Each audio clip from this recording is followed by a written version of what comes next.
हाँ बच्चों, Mahadev Saraswati junior high school Bilasiganj Ayodhya द्वारा संचालित अगली स्मार्ट क्लास में बच्चों को गणित विषय में प्रथम चैप्टर में जो बहुपद है पॉलिनोमियल्स, जो कक्षा 9 और कक्षा 10 की किताब का पहला चैप्टर है पॉलिनोमियल्स यानी कि बहुपद, आज पढ़ाया जाएगा। तो बच्चों ध्यान दें, सबसे पहले पाठ का नाम है बहुपद, है ना। तो बहुपद का क्या अर्थ है ना, और इसकी पहचान कैसे होती है, तो इसको बच्चों को बता रहे हैं, इसको समझे बच्चे, है ना। तो सबसे पहला काम, बहुपद है क्या चीज, है ना। तो बहुपद ऐसे व्यंजक जिसमें चर पद की घातें ऋणात्मक और भिन्नात्मक नहीं होती हैं, है ना, उन्हें बहुपद कहते हैं। देखो मैं परिभाषा बच्चों लिख दे रहा हूं, इसको अभ्यास में रखना, याद करना, इस तरह से इस नियम के तहत अपनी पहचान करना, है ना। ऐसे व्यंजक जिनमें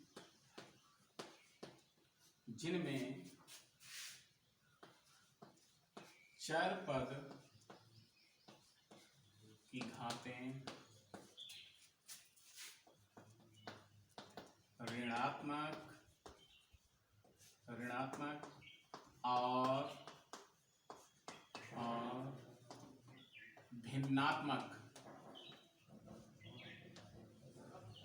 भिन्नात्मक ना हो,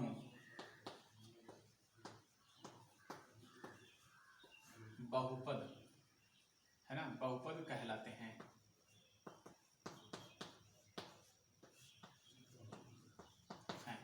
है ना, बहुपद के व्यंजक कहलाते हैं या बहुपद कहलाते हैं, है ना। तो इसमें समझते हैं, ऐसे व्यंजक जिनमें चर पद की घातें ऋणात्मक और भिन्नात्मक ना हो, बहुपद कहलाते हैं। उदाहरण बच्चों समझते हैं, उदाहरण में जैसे मैंने लिख दिया 2x + 5/3y, है ना बच्चों, 2x + 5/3y और 3x² + 9y, है ना। ये इस तरह से = 5 कुछ भी लिख सकते हो, या एक ही टर्म में हो या समीकरण रूप में हो, है ना। तो इस तरह से 9x³ + 5y + 3z, है ना। इस तरह के सारे मान बहुपद हैं, है ना। चाहे समीकरण रूप में है, चाहे वो मान रूप में है, पक्षांतर करोगे तो इसका दाहिना पद 0 हो जाएगा।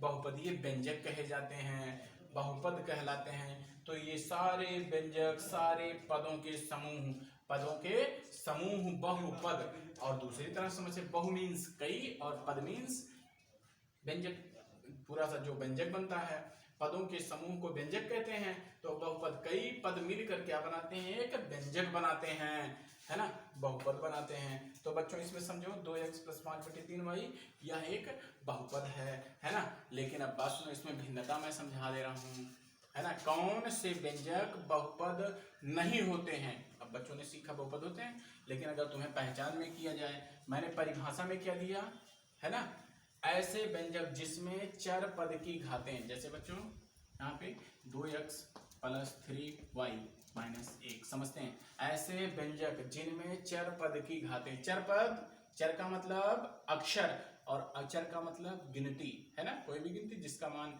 निर्धारित होता है, निश्चित होता है, उसे अचर कहते हैं, है ना, और चर का मान बदलता रहता है। तो इसमें समझते हैं बच्चों, जिसमें चर पद की घातें, है ना, चर पद की घातें, चर पद की घात कहाँ होती है, घात मीन्स पावर, जो ऊपर रखी गई होती है, क्या ऋणात्मक और भिन्नात्मक ना हो, ना ऋणात्मक होनी चाहिए और ना ही भिन्नात्मक होनी चाहिए। तो समझते हैं बच्चों, इसकी घात क्या है, +1 है ना, धनात्मक है। तो इसमें चर पद की घात क्या है, ऋणात्मक है। इसमें क्या कहा गया है, नियम क्या है, ऋणात्मक और भिन्नात्मक ना होना। तो ऋणात्मक है ना, इसलिए यह एक बहुपद नहीं है, और भी समझते हैं, 3/5x +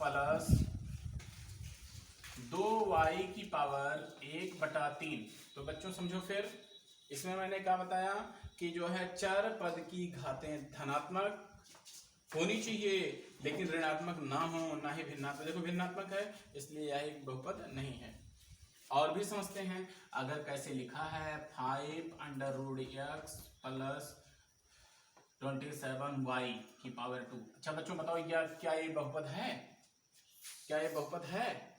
ये बहुपद नहीं है। कैसे समझे? क्योंकि x का अंडर रूट है, मतलब x की घात 1/2 है, तो इसको आगे एक पॉइंट इसमें लगा के बताया जाता है 5x⁴ प्लस 27y²। तो इसमें समझते हैं चर पद की घात भिन्न रूप में हो जा रही है, इसलिए यह व्यंजक बहुपद नहीं है ना। इस तरह के व्यंजक बहुपद में नहीं होते हैं, है ना।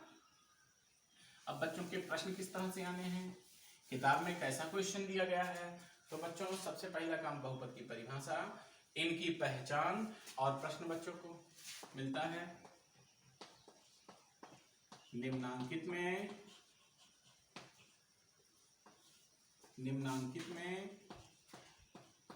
कौन कौन से व्यंजक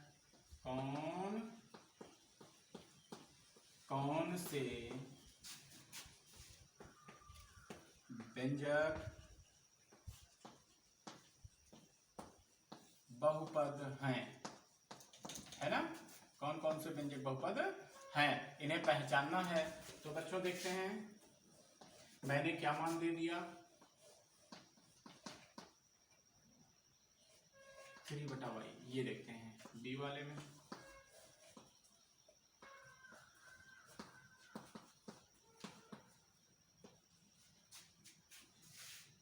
y को अब अंडर रूट में लिख लेते हैं, और सी में देखते हैं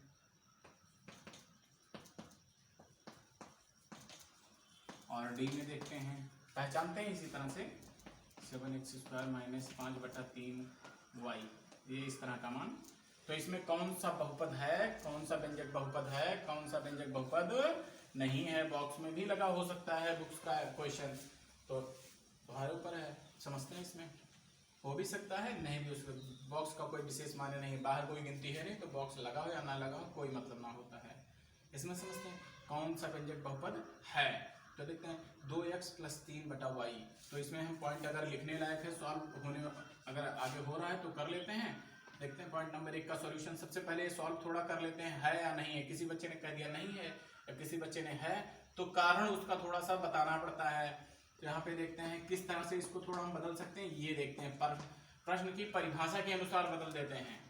क्या करते हैं, 3/y है ना, तो 3 गुणा y की पावर -1, क्योंकि ये हर से नीचे से अंश में पहुंच रहा है, घातांक इसका माइनस हो जाता है, जो प्रतिलोम चैप्टर में आता है। कक्षा 6 में 7 में बच्चों ने प्रतिलोम पढ़ा होगा, वहां से है ये पॉइंट, ऊपर पहुंच के ये बन जाता है माइनस। तो बच्चों परिभाषा में क्या है, ऋणात्मक और भिन्नात्मक ना हो, तो इसमें ऋणात्मक है ये ना, तो नहीं होने का कारण है, इसलिए बहुपद व्यंजक यह व्यंजक बहुपद नहीं है ना। यहां लिखेंगे यह व्यंजक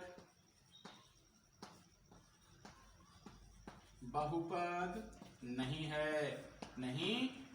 अगर प्रश्न ने कह दिया कारण सहित बताओ, तो यहाँ पे लिखा जाएगा बॉक्स में, है ना। क्योंकि ये बच्चों क्या लिखा है, किसका चिन्ह है, जो बिंदु ऊपर और एक बिंदु नीचे, क्योंकि चर पद की घात ऋणात्मक है, ये बच्चों का कारण हो जाता है। अगर कारण सहित पूछा जाता है तो यहाँ लिखना पड़ेगा, तब नंबरिंग 1 नंबर में क्वेश्चन आता है। दूसरे में समझते हैं क्या दिया गया, ये व्यंजक बहुपद है, तो इसमें दूसरे नंबर का सॉल्यूशन समझते हैं। 2x² + 3/2 और अंडर रूट का मतलब अभी हमने बताया था घात 1/2, जिसे अंडर रूट समझते हैं। तो फिर परिभाषा के अनुसार क्या नहीं होना चाहिए, भिन्नात्मक नहीं होना चाहिए, तो इसमें चर की घात भिन्नात्मक है, इसलिए यह व्यंजक बहुपद नहीं है। वही चीज यहाँ पे भी लिख देंगे, यह व्यंजक बहुपद नहीं है ना, नहीं है। अगर कारण पूछा गया तो फिर लिख देना, है ना, क्योंकि इसमें चर की घात भिन्नात्मक है। ऐसे अगले में पहचान कर लेते हैं, व्यंजक बहुपद नहीं है क्योंकि चर की घात ऋणात्मक है। इसको पहचानो, 7x² - 5/3y, क्या व्यंजक बहुपद है? तो बताओ बच्चों, यह व्यंजक एक बहुपद है है ना, इसमें सारी चीजें फॉलो हो रही हैं, सारे नियम के अनुसार वर्क हो रहा है, ऋणात्मक और भिन्नात्मक नहीं है, ना इसमें ऋणात्मक है ना ही घात भिन्नात्मक है, इसलिए दिया गया व्यंजक बहुपद है। यहाँ पे लिखेंगे यह व्यंजक बहुपद है, इतने से ही आंसर बन जाता है। तो ये बच्चों के बहुपद पहचानने को लेकर हो जाता है ना। और इसका एक पॉइंट और आगे चलता है, इसी में सीधा तुम्हारा सिलेबस चल रहा है बच्चों। अपनी किताब का किताब मिलेगी जब कहीं, या किसी बच्चा एनसीईआरटी बुक रखा होगा, एनसीईआरटी पुस्तकें ही पढ़नी है ना, क्योंकि सरकार की अनुमति है पूरे प्रदेश में, पूरे देश में दिल्ली बोर्ड की पुस्तक एनसीईआरटी चलनी चाहिए। चलो समझते हैं क्वेश्चन नंबर 2 में किस तरह का प्रश्न किताबों में आया है ना। इसमें व्यंजक की घात बतानी है, बहुपद की घात बतानी है, तो प्रश्न किस तरह से पूछा जाएगा, है ना, बहुपद की घात बताइए, है ना। तो बहुपद की घात बताइए, प्रश्न क्या है, 2x घात 3 plus 2y square plus 5x, इस तरह से लिख सकता है। और भी इसमें बन सकता है 9x cube plus 2y plus 9, है ना, बहुत ढेर सारे मान, कुछ भी, है ना। अगर यहाँ पे अगर मैं मान को थोड़ा सा और बढ़ा दे रहा हूँ, चलो बढ़ा देते हैं, और यहाँ पे मैं लिख दे रहा हूँ 9x प्लस 2, समझते हैं। अब बताओ बच्चों, इसमें पॉइंट क्या है, बहुपद की घात, बहुपद की घात। अब सबसे पहला काम, बहुपद की घात किसे कहते हैं, बहुपद की घात किसे कहते हैं, किसी दिए गए व्यंजक में, किसी दिए गए बहुपदीय व्यंजक में, है ना, चर पद, चर पद, चर जानते हो बच्चों, चर वह राशियां जिनका मान बदलता रहता है, या अंग्रेजी के अक्षर XYZ चर में आते हैं। तो इसमें समझेंगे किसी भी व्यंजक में चर, बहुपदीय व्यंजक होना चाहिए, बहुपदीय व्यंजक में चर राशियों की अधिकतम घात, बहुपद की घात कहलाती है। तो यहाँ पे प्रश्न का सॉल्यूशन क्या बनेगा, है ना, पूछा गया है बहुपद की घात, तो यहाँ पे हेडिंग डाल देंगे पॉइंट नंबर 1 का सॉल्यूशन, इसका ए का सॉल्यूशन, बहुपद की घात, बहुपद की घात बराबर कितना आ रहा है बच्चों, सबसे अधिक घात, मतलब चर राशि की अधिकतम घात, सबसे बड़ी घात को बहुपद की घात कहते हैं। तो चर राशि कौन सी हो रही है, x है, y है, सबसे बड़ी घात 3 है, इसलिए बहुपद की घात 3 इस क्वेश्चन का आंसर। इसमें समझते हैं, चर राशि x और y आई है, सबसे बड़ी घात 5 है, इसलिए इसमें लिखोगे पॉइंट नंबर बी में इस तरह से सॉल्यूशन, बहुपद की घात इज इक्वल टू 5, है ना। इसमें समझते हैं सॉल्यूशन नंबर सी में पूछा जाएगा बहुपद की क्या घात है, इसमें चर राशि x ही है, तो यहाँ पे क्या लिखेंगे बच्चों, इस तरह से बहुपद की घात, हेडिंग पड़ेगी बच्चों, बगैर पॉइंट लिखे नंबर नहीं दोगे। बच्चों ने क्या किया, कहीं कहीं ऐसे 2 लिख दिया, हो गया, तो उसमें नंबरिंग अगर 1 नंबर का है आधा नंबर मिल जाएगा। पूरी बात लिखनी है, क्या क्वेश्चन कह रहा है, क्या तुम करने जा रहे हो। बहुपद की घात इज इक्वल टू कितना होगा बच्चों, इसकी घात कितनी है, 1 है, कोई गिनती नहीं छिपी है तो 1 होएगी, है ना। एक क्वेश्चन और याद आ गया है, बता दे रहा हूँ बहुपद की घात को लेकर, अगर इसमें सी है ना, डी में बढ़ा दे रहा हूँ, यहाँ पे 9x की पावर 0। अब बताओ बच्चों बहुपद की घात कितनी होगी, बहुपद की घात x की घात कितनी है, 0, तो बस ठीक है, बहुपद की घात 0 हो जाएगी, क्योंकि इसमें कोई घात नहीं है ना, क्योंकि x की घात 0 का मतलब 1 होता है ना, उसके लिए 0 होता है। अगर कहीं केवल 5 लिख दिया गया है ना, 5 में बताओ, अगर क्वेश्चन नंबर ई बढ़ जाता है, डी के बाद मैं दे देता हूं क्वेश्चन नंबर ई, और लिख दिया मैंने कोई गिनती, 5 लिख दिया, 25 लिख दिया, 45 कुछ भी लिख दिया, तो इसमें बताओ बहुपद की घात, बहुपद की घात 0 है, क्योंकि इसमें चर राशि है नहीं, XYZ है नहीं, है ना, तो कोई घात होएगी नहीं, इसलिए 0 होएगी, है ना। एक केवल घात 1 लगे होने पर ही लिखा जाएगा, है ना, या ना लगा है तो भी हमें 1 ही समझते हैं ना, 0 हो जाता है तो 0 हो जाती है। इस तरह से बच्चों ने सीखा बहुपद की घात निकालना, बहुपद को पहचानना। अब इसके बाद के क्रम में बहुपदों को, प्रश्नों को हल करना बताया जाएगा, व्यंजकों को सरल करना बताया जाएगा, सर्व सविकाएं चलेंगी, है ना। तो इस तरह से अभ्यास आगे रन करेगा। तो बच्चों दिए गए प्रश्नों को अच्छे तरीके से अभ्यास में रखो, और इन परिभाषाओं को याद करो, है ना। कोई भी परेशानी होती है तो जो है लिख के बच्चे वहाँ पे टाइप करके अपना क्वेश्चन पूछ सकते हैं।